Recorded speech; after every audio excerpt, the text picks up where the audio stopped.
भैया नमस्कार, हम बिपिन चौरसिया यूट्यूब चैनल से। अगर हमारे चैनल में बड़ा तो हम चैनल को करा सब्सक्राइब और वीडियो को करा शेयर। देख लो ये एगो डांस वीडियो, और कभी भी हम डांस वीडियो ले नहीं अपना यूट्यूब चैनल पर, कभी भी अश्लील वीडियो हम ना ले, हमेशा पारिवारिक वीडियो ले। वीडियो एक बार देख लो और वीडियो देख के एंजॉय ले लो। अगर हमारा वीडियो अच्छा लगी तो चैनल करिए सब्सक्राइब और वीडियो को करिए शेयर।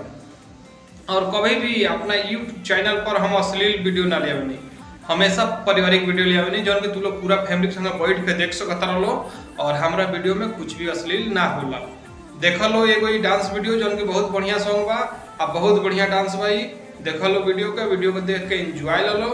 अगर हमारा चैनल पर आगे ले लो तो हमारे चैनल कर लो सब्सक्राइब।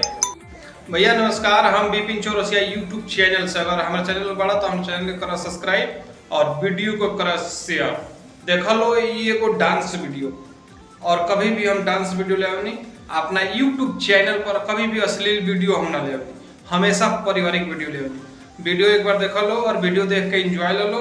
अगर हमारा वीडियो अच्छा लगी तो चैनल करिए सब्सक्राइब और वीडियो को करिए शेयर। और कभी भी अपना यूट्यूब चैनल पर हम अश्लील वीडियो ना ले, हमेशा पारिवारिक वीडियो ले, जो कि तुम लोग पूरा फैमिली संग बैठ के देख सकता रहो।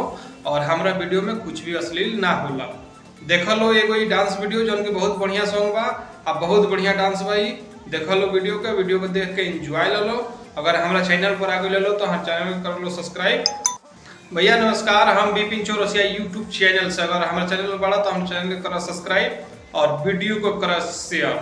देख लो ये एगो डांस वीडियो, और कभी भी हम डांस वीडियो ले नहीं अपना यूट्यूब चैनल पर, कभी भी अश्लील वीडियो हम ना ले, हमेशा पारिवारिक वीडियो ले। वीडियो एक बार देख लो और वीडियो देख के एंजॉय ले लो।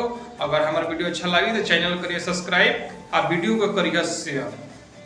और कभी भी अपना यूट्यूब चैनल पर हम अश्लील वीडियो ना ले, हमेशा पारिवारिक वीडियो ले, जो कि तुम लोग पूरा फैमिली संग बैठ के देख सकता रहो। और हमारा वीडियो में कुछ भी अश्लील ना होला।